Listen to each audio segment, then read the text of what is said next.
are the needs of the consumer, of the user, of the potential claimant being met quickly and correctly? And if that's happening, you probably have less error with AI than you have with humans. It sounds a little cliche, but the time is now. It really is.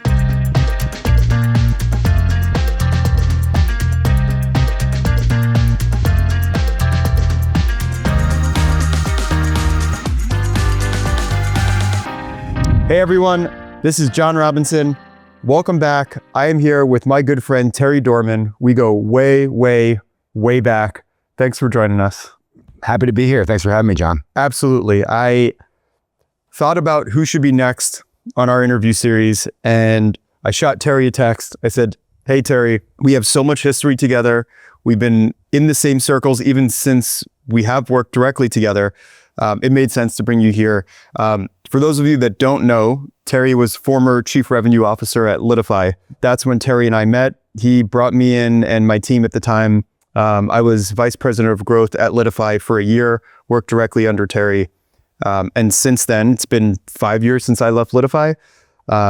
He and I have remained good friends, and yeah, I appreciate you joining us. Really happy you shot me that text, and we have a lot to talk about. So it's been interesting. I guess probably almost 10 years since we've known each other, somewhere in that range. So yeah, and a lot going on in the industry as well. Yep, absolutely.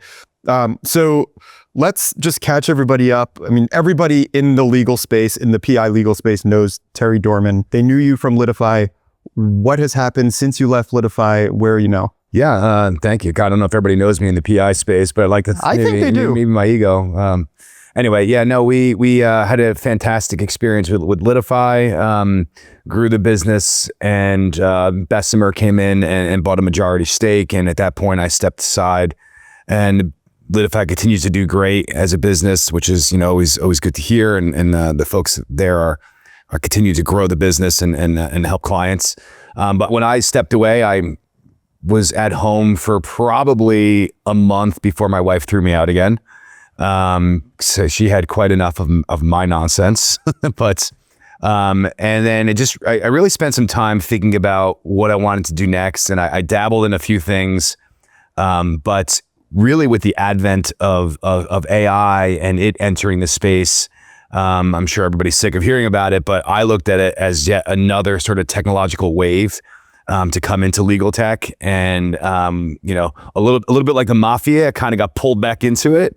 At that point, but I was looking for the right vehicle to do something new and exciting, and I met with a few business folks who steered me down a path of an entrepreneur by the name of Rab Govil. Rab is a successful guy who built a couple of businesses of his own, and he had sort of naturally spun into the AI space in terms of like content review and voice agents doing some interesting things. And we met literally for a beer in New York City, and he said, "What would you do with these products, with this platform?" And I said, I would take this into the PI space, the plaintiff space, because there's a lot that can really be done in that space. And so that was sort of towards the end of last year, and came in, worked on the platform itself to make sure it was kind of up to snuff, and started folding products together. And we were in the veritable lab with our coats and our beakers. And then at the turn of the year, we decided to launch a business called Lexafide. And what Lexafide is an agentic platform that is really focused on intakes for plaintiff firms. So managing that whole process, optimizing for leads, communicating with clients, communicating with vendors and providers, but really trying to take a lot of that sort of mundane work, I'll call it in times, because you're doing a lot of sort of robotic calling and things like that, and having the technology itself manage that. So it's, the goal is to really make the teams 4 times more productive, to have a better client experience because there's more touches with the clients, and really leverage technology to, optimize things like case value and efficiencies, things like that. So, we're right now launching literally right now. So it's been a super exciting last couple months. And the early returns are great. I mean, I think the industry is ready for it. People are kind of leaning into the technology elements to do the things I mentioned. The feedback from clients has been great so far. So that's awesome. It's good to hear that you're doing well. Thank you. compliments back to you. I know your business continues to grow, so congratulations. Thank you very much. So for those of you that don't know, Terry hasn't always been in the legal space, right? You have done a lot of things in your career. I think when we first met, you told me the story of how you were at Salesforce and Morgan & Morgan was your client. Mm-hmm. And this goes back over a decade. Yeah, at this just point. about a decade, yeah. I love this story. I joke about it with Mark all the time. I remember you telling it to me over a beer. A lot of beers. And I think the audience would love to hear about how that evolved. If you look at like how Salesforce went from your relationship with Morgan & Morgan to now Litify being this mega company that has taken over the intake space for plaintiff lawyers. Can you share like that story? Yeah, would love to. It is kind of interesting. It's so as Jon mentioned, I was at Salesforce for about 6 years, and I had sold into the legal community prior to that, earlier in my career. And I just knew that there was a way to take this platform and fold it into the legal space and have it leveraged for that type of use case. It was hard at first though, because the system, Salesforce out of the box, is clearly not designed for a legal professional. So we had to find a way to make it speak the language. And I went into several meetings with big white shoe firms and firms of different sizes. And really the takeaway was that there would be so much kind of customization and professional services involved to make Salesforce be conducive for a law firm. It just wasn't worth it. That changed when I was running what was called the platform team at the time for Salesforce on the East Coast. And one of my folks based on Atlanta, he called me and he was like, have I got a call for you? And I said, what? He said, have you heard of Morgan & Morgan? And I said, sure. They advertise, and I'd seen Jon's ads and know who they were. And he said, well, they just called in and they want to explore rebuilding their whole infrastructure on Salesforce for CRM and case management, intake management and such. And I said, phenomenal. I said, I'll fly down and we'll go meet them. And they said, well, the interesting part is that they just built a technology center in Brooklyn, and I'm based in New Jersey. So let me go meet the team there. And so went into Brooklyn and sat down and had a meeting with what became the co-founders of Litify, myself, Reuven Moskowitz, Stephen Mandel. And we started kind of thinking through like, what should this look like and what should actually be the process here. And really the way that it worked out was we built a tool set for Morgan & Morgan that really quickly became Litify. And then even in the first meetings that I sat with Reuven and I asked him, and he was asking me what he wanted to do, I knew he was an entrepreneur. So when I said, are you building this for Morgan & Morgan, or are you building this to take to market? He kind of winked and nodded and then said, maybe. So, and at that point in my career, I was looking for things to do with Salesforce outside of Salesforce proper. So when I went home that night and I told my wife, I think I might have found the partner to build a legal technology based on Salesforce, she actually thought I was nuts, because Salesforce was up and to the right at the time and doing very, very well. And we were getting trips to Hawaii and all the cool stuff. But I really saw a vision of what this could become. A few weeks later, I quit my job and I technically joined Morgan & Morgan, and we started building out the product set and leveraging all the intelligence that existed within that business, and then also sort of the ecosystem of other firms that Morgan did work with. We just started kind of asking around and got the best ideas of what we should build from the clients themselves and from the people who were in the trenches every single day. So started building it out. We started with an intakes module. That's just what I'm doing now at Lexafide. I'm not that smart, kind of following the same pattern. But we started building it out, and it wasn't all peaches and roses. There was obviously some real kind of tough hurdles to climb. But we built a referral network out. We built an intake module out. We followed on with a matter management solution. We built Docrio, which is, a document management solution, and just built a business from zero to just under $50 million in revenue when I left, and had a successful run. And it was great. And the timing was right, because now, I think Salesforce is being much more optimized in the space, as you mentioned, Jon, and people are recognizing that it's a very sort of malleable database that you could use for a number of things, and you could fold it into a lot of different process. You could use a mobile component. So I'm just sort of happy to see that part of my vision, if you will, was realized with taking this really cool platform and bringing it into a space that it didn't exist before. And we got full support from Salesforce and the ecosystem to do it because, of course, they're looking to expand.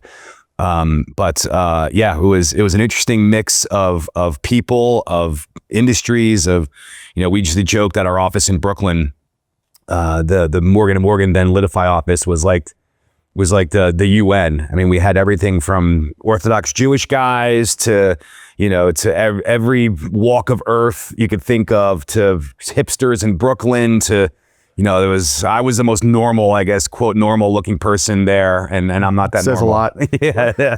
I'm not very normal. But yeah, it'd almost be like a fun, like Netflix documentary, because you really had cultures and different things. And then we met you guys down here in Orlando, and, and everybody who knows the Plaintiff market knows there's some characters in that space as well. So the LitiQuest events that we used to do, where we would put on these road shows, like the TWA Hotel. That right was after super it opened. cool. That was awesome. We had some really, really interesting events and great speakers and great thought leadership. And, people in this industry, I think are very, more so than sort of legal proper, if you will, more traditional sort of transactional firms in this space are much more assertive and aggressive and looking to kind of find ways to leverage technology and leverage process and things like that. So that worked very, very well with our mindset, which was to always be on our front foot and thinking about kind of what could we do next to go faster, do more, create better results for your clients, have a better employee satisfaction. So we were every day literally thinking about where we should innovate. And yet legal is still not a actual industry within the Salesforce ecosystem. No. You hear rumors of it being flirted with, that they're creating this legal team and kind of folds under professional services with accounting and these other groups. But that always surprised me that it was I never really argued with it because I didn't need to compete with them necessarily. But I think there's certain industries at Salesforce, actually I don't think, I know this. There's certain industries that they're happy to have it expanded and built upon by their sort of partner ecosystem. Like they can actually have people like Litify take the technology into a new space.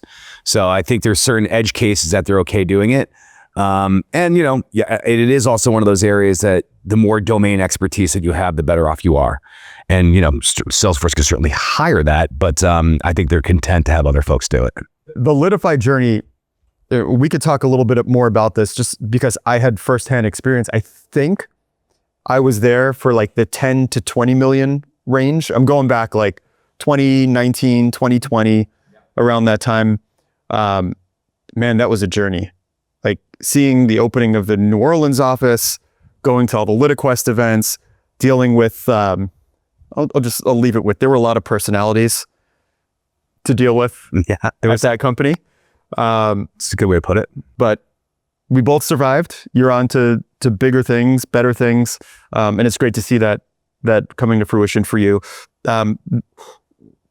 Rewinding back to that conversation with Reuven and Stephen at Morgan, what would you say was the big problem that Morgan was trying to solve? There was probably like a single pain point there. They were like, this is going to be the impetus for us to reach out to Salesforce. I think at a very high level, what they were trying to solve for was you had an opportunity, a new leader, a new case could come into Morgan & Morgan, and depending upon who was the intake manager, who was the attorney that was assigned, you could have a very different experience and a very different outcome based on who actually touched that case. There was a real lack of sort of, I don't want to say uniformity, because, it's not just a matter of people conforming to one process, but there was sort of these safeguards that certain, measures were taking to make sure that case got treated the right way, that the right kinds of questions were asked, that the right data was captured. There was a way to kind of look at that information and share that information across the teams. That way you always had your best resources would have an eyeball on cases and be able to kind of act appropriately. Before we really put this in place, there was a lot of disparity in those experiences, both on the client side, on the employee side, and frankly in the results. So you could have the same exact case with the same exact parameters, have no result on one side and then $1 million settlement on the other. That's insane. So yeah, so there was a way, I would almost kind of put it all into a data analytics bucket, certainly other pieces are involved. Workflow, process, collaboration, scripts. Like there's a lot that goes into it, but ultimately that's what they were trying to solve for. And what does that promote? Growth. And Morgan, as we all know, is obviously a very growth oriented firm. And at the time that I joined, or joined them and then sort of spun off Litify, they were, less than a quarter of the size that they are now.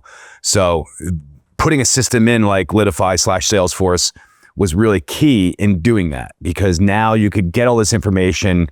Someone from their phone, a managing partner, for example, could pull up on their phone a dashboard that would show sort of the progress on their cases, where they needed to focus their attention. So it really became sort of on top of the data analytics piece, it became like a time management tool where people can understand where they were spending their time. Because that is the ultimate commodity, your expertise and your time and where you're going to focus it. I think, we were able to kind of get everybody, all the great minds that existed there, sort of focused in the right way, which created lift and created expansion and created a way to optimize marketing dollars. And there's a lot of cascading effects that happen from there. But I think it was really kind of creating this singular database that all folks could rely on was the intent. So that was roughly 10 years ago, right? Probably a little more at this point. Kind of re-entering the plaintiff space, what would you say you are hearing as the most consistent big pain point that plaintiffs firms are encountering today? It's frankly, some of it remains the same in the sense that I think many firms have adopted technology, things like case management solutions or intake solutions, or they're outsourcing some element of their technology, marketing, whatever it may be. So there's certainly more of that that's going on. But from what I'm hearing is that there's still a lot of sort of manual process, and which can create errors and can create some inconsistencies in the sort of lead conversion, qualification, case workup. There's still a lot of gaps that exist in those spaces, and there's still a propensity to throw bodies at it, to throw people at it, versus leveraging technology holistically. And the other thing that I'm sort of seeing, which is maybe a little bit more of a philosophical approach, I see firms that are now kind of realizing that, you have to kind of pick what you're trying to solve for and find sort of industry leaders in those spaces and plug them in appropriately. Like I think a lot of times in the past, and there's still a little bit of a hangover of this, law firms are kind of outsourcing their technology or outsourcing this and not really paying attention to it at all. And they weren't really thinking like businesses. They were thinking like lawyers, which you need to. If you're a good lawyer, you're going to do good lawyering work. However, more often I'm seeing now that there is a COO or someone who's in charge of operations. It's not just the managing partner who has some ability around math. Right now, it's actually assigned people in the business who are coming in, as a technology officer, as an IT professional, as a real sort of business-minded folks that are helping these firms grow. But there's still challenges. There's still challenges in the way that those that cases are handled, that communication occurs. I mean, you always hear every year that the clients feel that they don't have a close enough relationship or aren't updated enough and things like that. So I think some of those challenges remain. And that sort of consistent experience, like I said, from outset of a case really all the way through. There's still losses that happen in those ways. There's still, a lot of time spent with these sort of broken processes that can really be fixed. So I think, although there have been improvements, I'd say a lot about those challenges remain. What you just said is extremely interesting to me, because when I worked for you, consistently we would hear from prospects, they want point solutions. They want to solve for intake, or they want to solve for e-signature, or they want to solve for file storage. And you would always say, we're not solving point solutions. We're not solving individual problems. We are transforming your firm with an entirely new platform. This is why it takes sometimes 2 years to go through an implementation. Technology has evolved to the point now where most firms have some type of platform, be it a Litify or a Filevine, or we talk about Smart Advocate, right? They have something that they're operating on. But now what I'm hearing from you is that technology has evolved to the point where you can actually get real specialists to develop solutions to solve very specific problems on top of having that core platform. Yeah, this is a good point, John. I think when we were entering the marketplace, there was a lack of even that sort of standard platform. Like Right. there was nothing to jump off of, right? Like now you can, and because, this is obviously a very interesting space with a lot of new players coming in on the technology front, and they are solving for those point solutions, but you did need that sort of baseline to work off of. But you're 100% right. It's like, okay, we have a fundamental single source of truth or a way that we all collaborate or whatever it might be. Now it's okay, let's address these individual needs that we really need as a business. And you can do that. And there's a lot of options. So I think that's the challenge, obviously, for firm runners is, okay, what options make the most sense? So hopefully conversations like this help people, down that path. Yeah, if you go back and look at the history of law firms, and their adoption of technology and modern business practices, they are a snowflake. They are very different than all other types of businesses. Law firms for decades ran on paper files, and maybe the advanced ones would use an Access database, or they would use Microsoft Excel to do some work, right? Then we evolved in we'll call it the Litify era, right? Where now they're adopting some type of unified system to use across the firm. And then in this third iteration of law firms, we're now seeing adoption of AI. We're seeing adoption of these various point-based solutions that solve these very specific niche problems. So these are things that other businesses were doing 5 years ago, 10 years ago, right? There are still some law firms that have paper binders and do everything in paper files, and they do that because that's just the way that it's always done. Yep. The change management is so hard. Yeah. It's a very, very interesting time because AI is, as we sit here, is not 2 years old, right? Like commonly available practical AI usage. It's only about 18 months old, and yet we are seeing such an evolution and such a rapid pace of creativity. The adoption, though, is, I think a lot of firm owners are looking at AI as, is it more of a risk than a benefit? And what would your response be to them as someone who's firmly implanted in both the PI space and in the AI space? Yeah, it's a good question. I'm sure it's in everybody's mind. Not only is the optionality a problem, like there's so many providers and where do we even go? There's more at a more fundamental level. It's like, what types of information or what type of processes should we feel comfortable, allowing AI to manage? And it's at that fundamental level that, folks are having these discussions internally or in their own mind or whatever.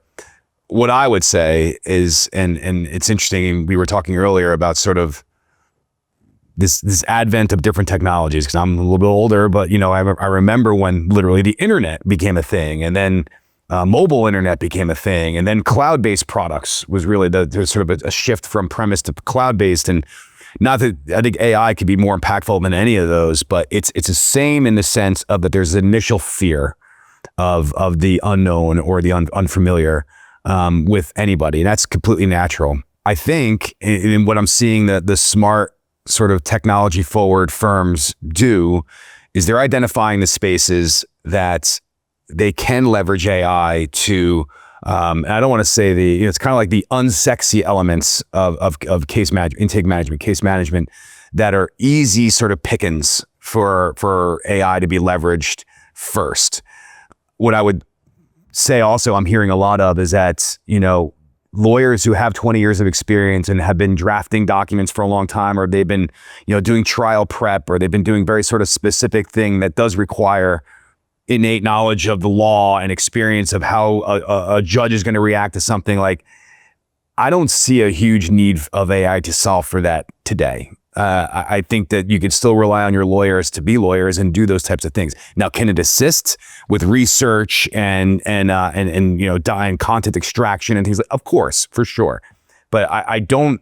As if I was running a firm, I'd be more uncomfortable with, sort of outsourcing that piece of it to some AI tool versus, making outbound calls to get a fax number from somebody, going to get a medical record retrieved, getting, making sure the call gets routed to the right person at the right time. Like, just sort of basic blocking and tackling for a firm is where I think the smart players are leveraging first. And, candidly, that's where we started with Lexafide as a business, was just sort of those automatable, is that a word? Automatable processes on the front end that you can easily plug in without getting very deep in terms of, you have to have this really domain expertise. And again, some of these LLM models are good for those types of things, but I think some of that fear is justified. And the other thing I'll mention, Jon, is from a security perspective, one thing I would encourage is make sure that the providers you're talking to or dealing with have the right types of security measures in place.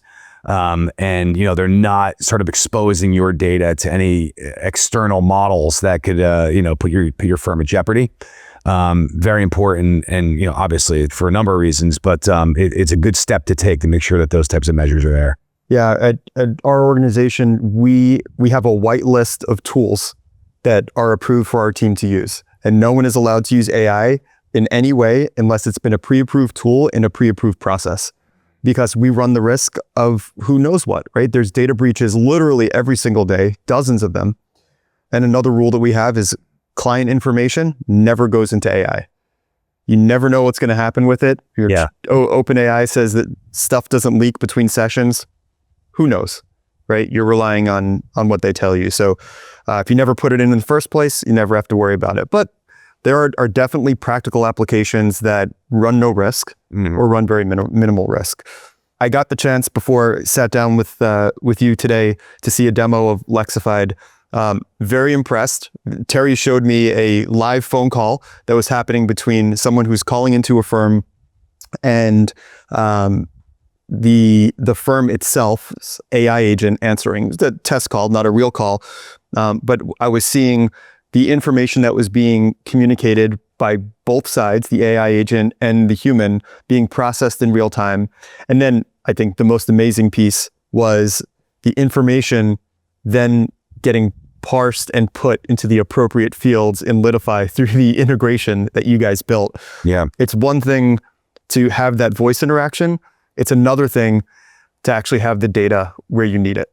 Yeah. Right. Always a problem. It's just salespeople, forget even the legal industry, right? We've dealt with this in Salesforce proper, keeping track of that information and what happens on a call actually being put in a place where it could then be actioned upon. Really, really powerful stuff. So that was great to see for any law firm that is dealing with, I would say, again, this is from me seeing the demo.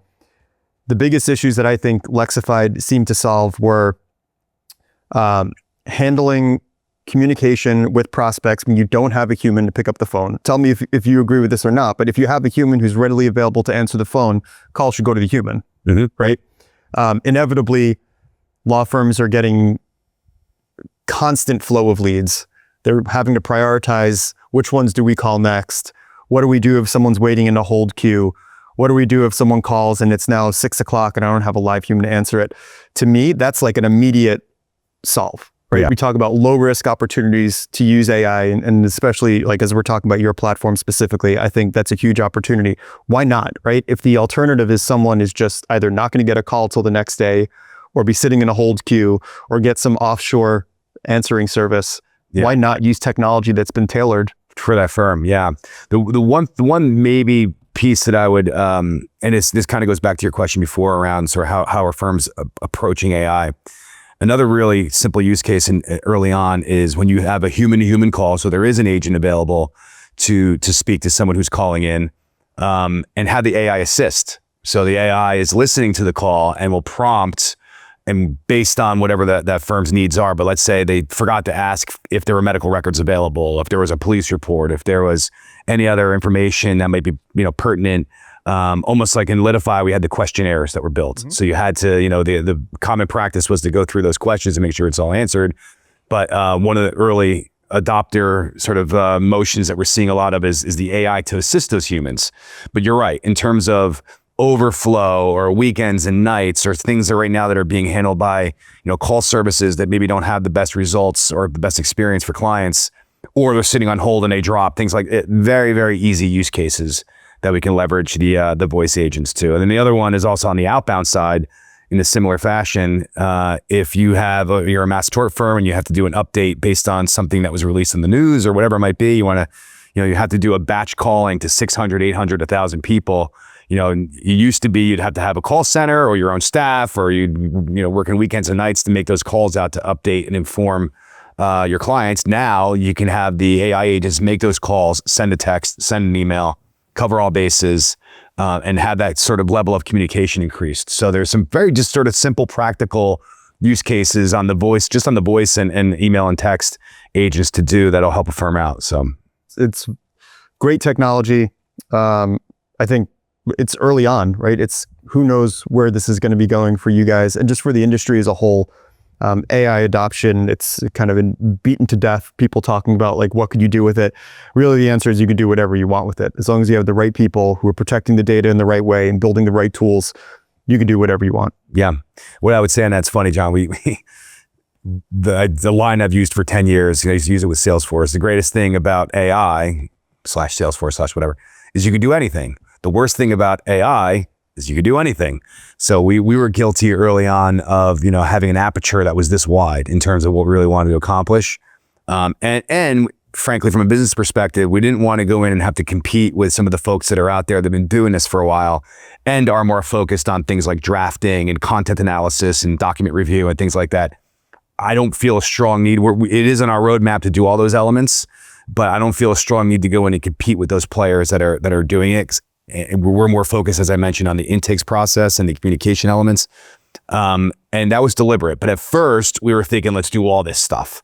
And we've, the aperture got smaller and smaller and smaller and smaller and smaller. And in a good way, now we're hyper-focused on that front end piece. And customers are reacting to that because they have, many of them have those types of needs. And honestly, you're following one of the leaders in AI in Google. Just this week, Google released the ability to call through AI and have an agent for you find out the hours a local business is open, order you Chinese food, make a reservation at a restaurant for you. Like that's now native built into Google business profiles for local services businesses. I was telling our team just this week, after I saw that, be prepared that you're going to start seeing calls coming from AI agents inbound into law firms, requesting questions about the firm. Yep. Be prepared. Yeah, I think from a behavioral perspective, we're changing as a society where we're way more used to speaking to robots, quote unquote. And it's a change, it's a shift. And, I know firm runners are like, well, I don't want someone who was just injured to speak to, an agent and a robot rather than speak. Of course. But I think in those cases like overflow and such, and people are not going to be as turned off by it, I guess is the point I'm making, where we're just more used to it. And they kind of know how to manage, everything from a simple sort of IVR system on a phone to something that's doing intelligent questions and follow-up and things like that. It's just evolving every day. As long as needs are being met, right? Are the needs of the consumer, of the user, of the potential claimant being met quickly and correctly? And if that's happening, you probably have less error with AI than you have with humans. Oh, you do, for sure. That I can tell you. Yeah, I mean, again, some of these sort of processes that are predefined and you're trying to get a certain amount of information out of it. Yeah, you have way less errors with the AI. It absolutely seems like more of a macro issue that the adoption of these types of technologies are going to come as a society, it becomes culturally acceptable. Yeah. Right. On a technology level, one of the things that's front and center for us every day, because everybody has gone through, most firms have gone through some type of implementation process with their case management solution, which can be painful. And it's, not only is it a change in technology, it's a change in behavior and process and, the whole deal. So it's incumbent on providers like us that the next thing that we present has to sort of sit tabletop, has to be able to, go gather the data, provide the right prompts, do all this type of work that we're talking about, but not in a way that customers need to go through this massive migration again. So what's cool is that the technology has advanced to the point where, you ask the AI to build the AI. It really is. And someone who's a little more old school like me, it used to be you had a great idea, you'd give it to an engineer and 8 weeks later, they'd come back with a prototype. Now it's like give a great idea and 24 hours later, they come back with a prototype. So it's amazing. So as quickly as we're kind of thinking of things, we're able to kind of develop on them. But again, you have to sort of have a defined roadmap as to really what you're solving for. And as long as you're not straying too far from those things, then you can move quickly. Is my point. You can iterate on the technology pretty quickly. You have had conversations with probably hundreds of law firms over the years, right? Potentially thousands at this point. Maybe. What is some advice that you can give to plaintiffs, lawyers who may be listening to this conversation about how to better their practice?